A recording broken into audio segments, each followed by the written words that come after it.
K Rajan. ஐயா K Rajan sir அவர்களை அன்போடு மேடை கலைக்கிறேன். ஐயா சார் எல்லாம் வேணாம். கே இனிஷியல் சொன்னா அப்பாவுக்கு ஒரு மரியாதை.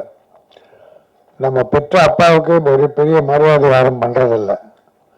இந்த இனிஷியல் தான் நம்ம பெற்ற தந்தைக்கு தாய்க்கு கொடுக்குற மரியாதை. அதனால என்ன நான் வரமாட்டேன். ராஜன் கூப்பிட்டா சீட்டை விட்டு எந்திரிக்க மாட்டேன். K Rajan Kumarasamy father name, Kannammal அம்மா பேர், ரெண்டுமே கேல ஆரம்பிக்கிறான். அந்த கேக்கு ஒரு மரியாதை, தாய்க்கு தந்தைக்கு கொடுக்குற மரியாதை. அதனால்தான் அதில் கொஞ்சம் நான் பிடிவாதமாக இருப்பேன். அதுதான் நீங்கள் ஞாபகப்படுத்திட்டீங்க எனக்கு. ஆக்சுவலி இந்த படத்தில் பார்த்தீங்கன்னா டைரக்டர்ன்ற பேரில் ஜெய சதீஷன் நாகேஸ்வரன் போட்டிருப்பேன். நான் தான் டைரக்டர், அது என்னுடைய ரியல் நேம். எங்கள் அப்பா வந்து ரீசன் இறந்துட்டாரு. ஸோ அவருடைய பேர் வந்து வரணும் என்னோட சேர்த்து. அப்புறம் அவர் வச்ச பேர் வந்து வெளியில் வரணுன்றதுக்காக தான் நான் ஜெய சதீஷன் நாகேஸ்வரன் என்ன உண்மையான பேரை வந்து வச்சிருக்கேன். ஜெயாகாஷ்ன்றது கே பாலச்சந்திரன் சார் வச்ச பேர். அது வந்து ஹீரோவாக அவர் என்ன இன்ட்ரடியூஸ் பண்ணார். ஸோ சினிமாவுக்கு என்ன அறிமுகப்படுத்துறது பாலச்சந்திரன் சார். அவர் பேர் வந்து நடிகனுக்கு வச்சிருக்கேன். டைரக்டராக வந்து எங்கள் அப்பா எனக்கு வாழ்க்கை கொடுத்த எங்கள் அப்பா பேரை சேர்த்து வச்சிருக்கேன், ஜெய சதீஷன் நாகேஸ்வரன். என்னுடைய அப்பா அம்மாவுடைய அருளால் ஆசையால் ஜெய் ஆகாஷ் மிகப்பெரிய வெற்றிகள் பெற வேணும். ஜெய் ஆகாஷ் எப்போவோ பெரிய நடிகனாக வந்திருக்கணும். அவரை நான் ராமகிருஷ்ணார் ஒரு படம் பார்த்தேன். அந்த படத்தில் பிரமாதம் பண்ணியிருந்தார். இன்னும் அழகு. அவ்வளோ காலம் செய்கிறோம். 20 years இருக்குமா? 20 years இருக்கும். அதே மாதிரி தான் இருக்கார். கொஞ்சம் வெயிட் போட்டிருக்காரு. அப்போ இன்னும் கொஞ்சம் ஸ்லிம்மாக இருப்பார், அழகாக இருப்பார். என்னம்மா? ஓ, பொன் வசந்த் ரொம்ப அழகா இருப்பாரு. அற்புதமான நடிப்பு. அது கொஞ்சம் நல்ல படம். பட் அந்த ப்ரொடியூசர் அவர் வச்சிருந்த சில கடன்களால இந்த படம் கொஞ்சம் பாதிச்சது. அப்ப இந்த தம்பி என்ன பண்றாரு, இவர் எந்த ஹீரோவும் பண்ண மாட்டாங்க. முன்னால சரத்குமார் பண்ணுவார். அவர் ஹீரோ நடிச்ச படம் ஏதாவது ப்ராப்ளம் ப்ரொடியூசருக்கு வந்தா அவர் முன்னால் இருந்து கொஞ்சம் ஹெல்ப் பண்ணி பண்ணார். அதை போல என் தம்பி ஆகாஷ் அந்த ராமகிருஷ்ணா படத்தை ரிலீஸ் ஆகிறதுக்கு அவர் தான் காரணமாக இருந்தார். அன்னைக்கு பயங்கர பிஸி. நான் இந்த தம்பி மேலே பெரிய நம்பிக்கை வச்சேன். பெரிய ஹீரோ இந்த நாட்டில் வருவார். அது மட்டும் இல்லை, தம்பி வந்து இலங்கை தமிழன். நான் நேசிக்கிற, போற்றுகிற, வாழ்த்துகிற என் அருமை சகோதரர்கள் இலங்கை தமிழர்கள். அவர் மேலே நம்ம எல்லாரும் அன்பு செலுத்துறோம். எல்லாருமே அன்பு செலுத்துறோம். இந்த படம் மிகப்பெரிய வெற்றி பெறணும். ஜெய் விஜயம். விஜயம்னா வரகு. அதனால ஜெய் மறுபடியும் விஜயம் செய்வார். இந்த படத்தின் மூலம் முன்னாள் அமைச்சர்னு ஒரு படம் ஆடியோ ஃபங்க்ஷன்ல கலந்துக்கிட்டேன். அவர் சொன்னார் பாசிட்டிவ். நினைப்பதெல்லாம் நல்லது, பேசுவதெல்லாம் நல்லது, செய்வதெல்லாம் நல்லது. அப்படி உள்ளவன் என்னைக்கு இளமையா இருப்பான். ஏன்னா அந்த நல்லதுன்றது அகத்தில் வருகிறது, உள்ளத்தில் உருவாகிறது. அகத்தின் அழகு முகத்தில் தெரியும். நீ உன் உள்ளத்தில் உள்ள அந்த நல்ல அத்தனையும் உன் முகத்தில் மலர்ச்சியாக தெரியும். உங்களுக்கு தெரியும். இப்ப ஒருத்தனை திட்டுறீங்க, யாரோ பிடிக்காத ஒருத்தனை கெட்டு போக அழிக்கணும், அவனு டேய் அழிஞ்சிருவாடா நீ அப்படின்னு சொல்லிப்பாங்க. உள்ளம் சுருங்கும், மனசு அப்படியே சுருங்கும். அதே வாழ்த்தி பாருங்களேன். படிக்கிற பையனை, தம்பி பரவாயில்லம்மா, நல்ல மார்க் எடுத்துக்க, பிரமாதமா இருக்கு, நீ பெரிய ஆளா வருவ, ஜெயகாஷ் பாரு, நீ இந்த படத்து மூலமா பெரிய ஆளா வரப்பட பாரு என்று ஆத்மார்த்தமா வாழ்த்தி பாருங்களேன். இந்த மனசு அப்படியே விரியும். அதுதான் இயற்கையா. அப்போ முகம் மலரும். நமக்கே அது நல்லது, நமக்கு ஆரோக்கியம். நாங்க ஏன் இது அடிக்கடி அனுப்பிச்சல தம்பி, இன்னும் எல்லாரும் எதுக்கு இப்படி வாழ்த்த வர்றோம்னா முதல்ல நாங்க வாழணும். வள்ளுவர் ஒரு குரல் சொல்லார், தீயவை தீய பயத்தலால் தீயவை தீயினும் அஞ்சப்படும். தீயவை தீய பயத்தலால் தீய காரியங்கள், தீய எண்ணங்கள், தீமைகளை உருவாக்குவதால் அந்த தீமையை தீயிலும் மோசமாக கருத வேண்டுமா? தீயை விட மோசமா தீய எண்ணம். அதுக்கு உதாரணம் ஒன்று சொல்றார். இப்போ நான் அவனை அழிக்கணும்னு நினைக்கிறேன், அவனை ஒழிக்கணும்னு நினைக்கிறேன். அந்த எண்ணம் எங்க உருவாகுது? என் மனசுல உருவாகுது. அந்த அழிவு என்கிற அந்த சாக்கடை, கேடுகட்ட எண்ணம் நம்ம மனசுல உருவாகுது. பிறகுதான் அவங்கிட்ட போகுது. அதுக்கு ஒரு உதாரணம் சொன்னார் வள்ளுவர். தீக்குச்சியை சொன்னார். இப்ப அங்க ஒரு குடிசை இருக்கு, ஏதோ ஒரு வீடு இருக்கு, அவனை அழிக்கணும், அந்த வீட்டை கொளுத்திடணும், அவன் இனி வாழக்கூடாது. அவன் அந்த குடிசை அழிக்கணும், என்ன வேணும்? ஒரு தீப்பந்தம் வேணும். இந்த தீப்பை எப்படி நம்ம மனசுல தீய எண்ணங்கள் உருவாகி தீய நம்ம அழிக்குதோ, அதை போல அந்த குடிசை அழிக்கணும்னா நீ ஒரு தீப்பந்தம் வேணும். அப்ப தீப்பந்தம் முதல்ல அழியுது, எரியுதன் மூலமாக அழியுது. பிறகுதான் அடுத்த அந்த குடிசைக்கு போகுது. அப்ப முதலில் அழிவது யார்? அந்த தீய எண்ணங்களை யார் வச்சிருக்காங்களோ அவங்க தான். யார் நினைக்கிறாங்களோ அவங்க தான் முதல்ல அழியிறாங்க. பிறகுதான் அடுத்தவங்க கிட்ட அது போகுது. அது போல என் தம்பி எடுத்த உடனே பாசிட்டிவ் திங்கிங், நல்லதை நினைச்சு பாருங்களேன். நம்ம குடும்பம் நல்லா இருக்கும், நம்ம பிள்ளைங்க நல்லா இருக்கும், நம்ம நண்பர்கள் நல்லா இருப்பாங்க. முடிஞ்சா தம்பி ஆகாஷ் சொன்னது போல எவ்வளவு முடியுமோ நல்ல காரியம் பண்ணுங்க. முதல்ல நம்ம குடும்பத்தை சேவ் பண்ணிக்கணும். நம்ம குடும்பம் மட்டும் கஷ்டப்படக்கூடாது. நாம நல்லாவி மற்றவங்கள வாழ வைக்கணும். முதல்ல ஒரு தத்துவம் நான் சொல்லுவேன். தனக்கென வாழ்பவன் ஆத்மாவுக்கு சொந்தக்காரன். நாம வாழணும். முதல்ல நான் வாழணும், என் பிள்ளை வாழணும், என் குடும்பம் வாழணும். முதல்ல நம்ம வாழ வச்சுக்கணும். அது ஆத்மாவுக்கு நான் சொந்தக்காரன். இன்னொன்னு, நானும் வாழ்ந்து பிறரை வாழ வைக்கணும். நானும் வாழணும், வாழ்ந்த பிறகு மீதி இருக்கிறத பிறரை வாழ வைக்கணும். அவன் புண்ணியாத்மா. தான் மட்டும் வாழணும்னு நினைக்கிற ஆத்மா, தான் வாழ்ந்து பிறரை வாழ வைக்கணும்ன்ற புண்ணியாத்மா. இன்னொன்னு, நான் என்னை பற்றி கவலை இல்லை, என் குடும்பத்தை பிறரை மட்டுமே வாழ வைப்பேன், எல்லாரும் நல்லா இருந்தா போதும், அவன் தான் மகாத்மா. அது யாரு? மகாத்மா காந்தி. தன் குடும்பத்தை பற்றி கவலைப்படாத நாட்டை பற்றி யோசித்தார். பெருந்தலைவர் காமராஜ், லால் பகதூர் சாஸ்திரி தன் குடும்பத்தை பற்றியே கவலைப்படாம இந்த நாடு பற்றியே நினைச்சாங்களே, அவங்கெல்லாம் மகாத்மாக்கள். அதனால என் தம்பி முதல்ல பேசுறது பாசிட்டிவ் திங்கிங், நல்ல எண்ணங்கள். அதுவும் ட்ரெய்லர் பார்த்தோம், நல்லா இருந்தது. நல்லா இருந்தது. அவர் துணிச்சல்காரர். மற்றவங்களை நம்புறதை விட தன்னையே நம்புவார்.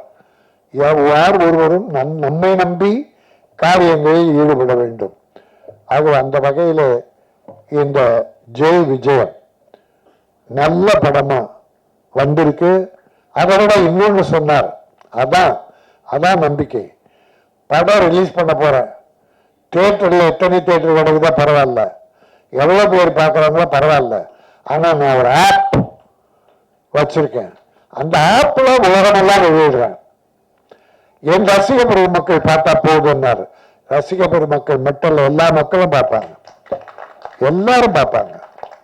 அதுல இன்னொரு மகிழ்ச்சி என்னன்னா, சினிமா உலகத்தில் இருக்க நண்பர்களை கூப்பிடுவாங்க, நடிகைகளை கூப்பிடுவாங்க, வேண்டியவங்களை உறவு கூப்பிடுவாங்க.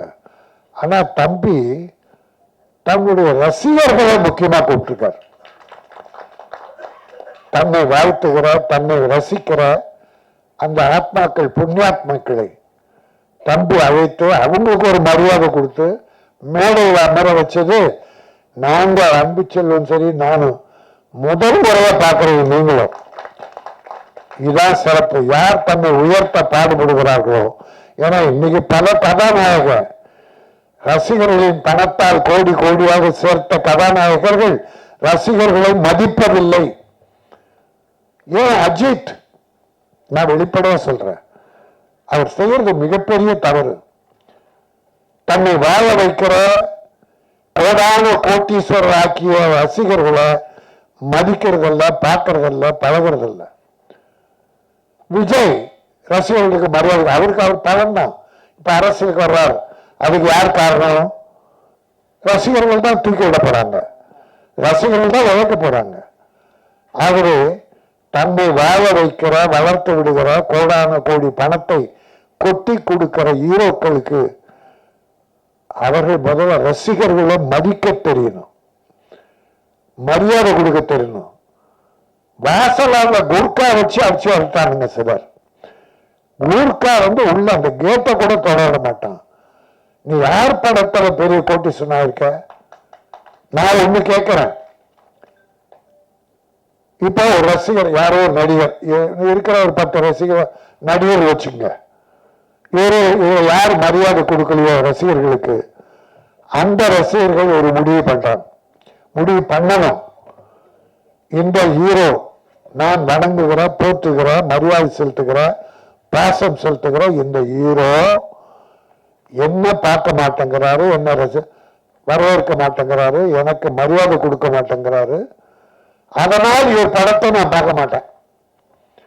என்ன தப்பு அதுல? எனக்கு மரியாதை கொடுக்காத ஒரு நடிகன் படத்தை நான் ஏன் பார்க்கணும்? என் பணம் மட்டும் வேணும். 500 1000 கொடுத்து நான் டிக்கெட் வாங்கினா அது 100 கோடி 150 கோடி வாங்குவீங்க. ஆனா நான் பணம் கொடுத்த வாழ வைக்கிற ரசிகனை பார்க்க மாட்டேன். அப்ப அந்த ரசிகன் ஒரு முடிவு பண்ணி, இந்த ஹீரோவின் படத்தை நான் பார்ப்பதில்லைன்னு ஒரு முடிவு எடுத்து அந்த ரசிகன் தியேட்டருக்கு போகலான்னு வச்சுக்க, அவன் க்ளோஸ். நான் யார் பேரையும் சொல்லல, பொதுவா உலகத்தில் இருக்க நடிகன் எல்லாத்துக்கும் பொது கருத்தா இது சொல்றேன். ஏன்னா ரசிகர்களை மரியாதை கொடுக்க வேண்டும், போற்றி வணங்க வேண்டும். இப்ப கூட விஜய் ஒரு ஃபங்க்ஷன்ல ஒரு வார்த்தை சொன்னார், அது மிகையான வார்த்தை. என் தோலை உங்கள் கால் செருப்பாக தைத்து போட விரும்புகிறேன்னார். அது நடக்காதுன்னு வச்சுங்க, அது சுத்தமா பொய்யான வார்த்தை, அது மிகையான வார்த்தை. ரசிகர்கள் கூட அதை எதிர்பார்க்கல. அன்பு செலுத்தினா போதும், பாசம் வைத்தால் போதும். 6 மாதத்துக்கு ஒரு முறை அந்த ரசிகர்களை அழைத்து ஒரு விருந்து கொடுத்து ஒரு போட்டோ ஸ்டேட் எடுத்துட்டா போதும். அதை எடுத்தாலும் அந்த ரசிகன் பெரிய ஏதோ கடவுளை பார்த்த மாதிரி நினைக்கிறான். ஆகவே நான் மரியாதையோடு எல்லா நடிகர்களும் சிறப்பா வளரணும், பெருசா வரணும். எப்ப வரணும்? ரசிகர்களை ஆதரித்து அன்பு செலுத்த வேண்டாம். ஆகாஷ் மாதிரி நான் இந்த மேடையை பயன்படுத்தி, ஏனென்றால் என் தம்பி ஆகாஷ் மேடை, அது என்னுடைய மேடை. அதனாலே நான் பொது கருத்து, இது சினிமா நல்லா இருக்கணும்னு நினைக்கிறேன், எல்லாரும் ஒன்னா இருக்கணும்னு நினைக்கிறேன். சின்ன ப்ரொடியூசர்லாம் எப்படியாவது போங்க, நாங்க பெரிய ஆட்கள் மட்டும் பெருசா வர்றோம்னு நினைக்கிறோம். எல்லாரும் ஒன்னா இருக்கணும். இப்போ ஒரு விஷயம் 1 மாசமா சினிமாவை அசிங்கப்படுத்திட்டு இருக்கு. ஒண்ணு, நம்ம அமீர், இயக்குனர் அமீர், சிவகுமார் குடும்பம், ஞானவேல் ராஜா, பருத்தி வீரன் படம். முதல்ல ஞானவேல் ராஜா படம் ஆரம்பிச்சு அது நீண்ட நாளா ஷூட்டிங் போகுதுன்னு பாதியில படத்தை நான் பண்ண மாட்டேன்னு சொல்லி அமீரே கடன் வாங்கி படத்தை முடிச்சு, படத்தை முடிச்ச பிறகு ஒரு பஞ்சாயத்து ப்ரொடியூசர் கவுன்சில வச்சு அதை ஞானவேல் ராஜாவுக்கு கொடுத்துட்றாரு. ஒரு 1.25 கோடி என்னமோ ஞானவேல் ராஜா அமீர் கொடுக்கணும் அப்படின்னு ஒரு பஞ்சாயத்து. ஆனால் படம் போச்சே தவிர வெற்றி. நம்முடைய கார்த்தி இன்னைக்கு பெரிய ஹீரோவா விளங்குறாருன்னா அது அமீர் தான் காரணம். அது யாராலும் மறுக்க முடியாது. ப்ரொடியூசர் ரொம்ப முக்கியம், இல்லைன்னு சொல்ல. பஞ்சாயத்து படி பணம் கொடுக்கல, கோர்ட்ல இருக்குது. ஆனா கார்த்தி கூட 25வது படத்துல விழாவில் பிரச்சனை வருது. ஏன் அமீரை கூப்பிடல? நாங்க கூப்பிட்டா அவர் வரல. அமீர் கிட்ட கேட்டா மரியாதையா கொடுக்கல. பெரிய மரியாதை கொடுத்து அமீரை அழைத்திருக்க வேண்டும். சரி, நடந்து போச்சு. அதை போய் இவங்க வாதம், அவங்க வாதம், சிவகுமார் குடும்பம் எல்லாத்தையும் பேசி இன்னைக்கு ஒரு மாசம் அதுவே பிரச்சனை ஆயிடுச்சு. அது சினிமாவுக்கு மிகப்பெரிய கேவலம். நான் சிவகுமாரை மரியாதைக்குரியவர், அவர் நினைச்சா இன்னைக்கு அதை முடிச்சிடலாம். இந்த அமீர் கொடுக்கணும்னு நினைச்ச பணம் பெரிய பணமே இல்லை. இன்னைக்கு 15 கோடியோ என்னமோ கார்த்திக் வாங்குறார். 1.25 கோடியோ ஏதோ பஞ்சாயத்து போல் இருக்கு, கவுன்சில் பஞ்சாயத்து, ப்ரொடியூசர் கவுன்சில். அதை இன்னைக்கு எடுத்து மரியாதையோடு கொடுத்து ஒரு வணங்கி அமீருக்கு ஒரு பணம்னா அவருக்கு ஒரு வாழ்வு, கார்த்திக்கு ஒரு நன்றி கடன், அது சிறப்பாக இருக்கும். ஆகவே இதை தீர்த்து வைக்க சிவகுமார் அவர்களை நான் வேண்டி கேட்டுக் கொள்கிறேன். இது பெரிய பிரச்சனையாகி வாத பிரதிவாதங்கள் வர வேண்டாம் என்பதாலே. இன்னொரு செய்தி, நம்முடைய மன்சூர் அலிகான் திரிஷாவை பற்றி ஒன்று பேசிட்டார். அது பெரிய வாதமாகி திரிஷா ஒரு மறுப்பு, குஷ்பு ஒரு மறுப்பு, இன்னும் நடிகெல்லாம் மறுப்பு, சிரஞ்சீவி ஒரு மறுப்பு. அப்புறம் இவரு நம்ம மன்சூர் அலிகான் அவரை பேச விட்டா பேசிக்கிட்டே இருப்பார். அவர் யதார்த்தமான வாதி. மன்சூர் என்னன்னா கெட்ட நோக்கத்தோடு அதையும் பேச மாட்டான், மனசுல பட்டது கொட்டிடுறது. அதுக்கு சில நேரம் நான் கூட பண்றது உண்டு. ஆனா நான் கொஞ்சம் அளவா பண்ணுவேன், யாரும் மரியாதை கிடக்கூடாது என்று நினைப்பவன். ஆகவே மன்சூர் என்னாச்சு, மன்னிப்பு கேட்டாரு. அது திரிஷாவும் பெருந்தன்மையை அது விட்டுருச்சு. தவறு செய்யாதவங்க யாரும் இல்லை, அதனால நான் மன்னிச்சிட்டேன்னு விட்டார். இப்போ மன்சூர் கேஸ் போட்டிருக்கார், மேட்டர் முடிஞ்சு போச்சு. இப்போ திரிஷா, குஷ்பு, சிரஞ்சீவி போல கேஸ் போட்டதா செய்தி படித்தேன். என் அருமை நண்பர் மன்சூர், வேண்டாம் நமக்கு அதெல்லாம் வேண்டாம், வேலையை பாரு, உனக்கு நிறைய வேலை இருக்கு, கட்சி வர ஆரம்பிச்சிருக்கு. ஆக இது என்னுடைய அருமை மேடை, என் தம்பி ஆகாஷுடைய மேடை. அவன் பாசிட்டிவா திங்க் பண்ணணும்னு ஆரம்பத்திலே சொன்னான். இப்போ சினிமாவுக்கு ஒரு பாசிட்டிவ் என்னன்னா, அடுத்தவங்கிட்ட சண்டை போட்டு குறை சொல்லி திட்டி அவன் வாழ்க்கையில் பொறாமப்படுறதெல்லாம் விட்டுட்டு வளருபவர்களை வாழ்த்துவோம், வளர துடிப்பவர்களை தூக்கி விடுவோம். என் தம்பி ஆகாஷ் நிலைக்க வேண்டும். இந்த விஜயம், ஆகாஷ் ஜெய் விஜயம், இது மிகப்பெரிய வெற்றி பெற வேண்டும். இந்த தம்பி ஒரு பெரிய கதாநாயகனாக மீண்டும் பலம் பெற வேண்டும். இந்த ரசிக பெருமக்களுடைய அன்பும் வாழ்த்தும் அவரை காப்பாற்றும் என சொல்லி என்னுடைய வாழ்த்தையும் அதோடு இணைக்கிறேன். வாழ்க ஜெய் ஆகாஷ், வெல்க ஜெய் விஜயம். நன்றி, வணக்கம்.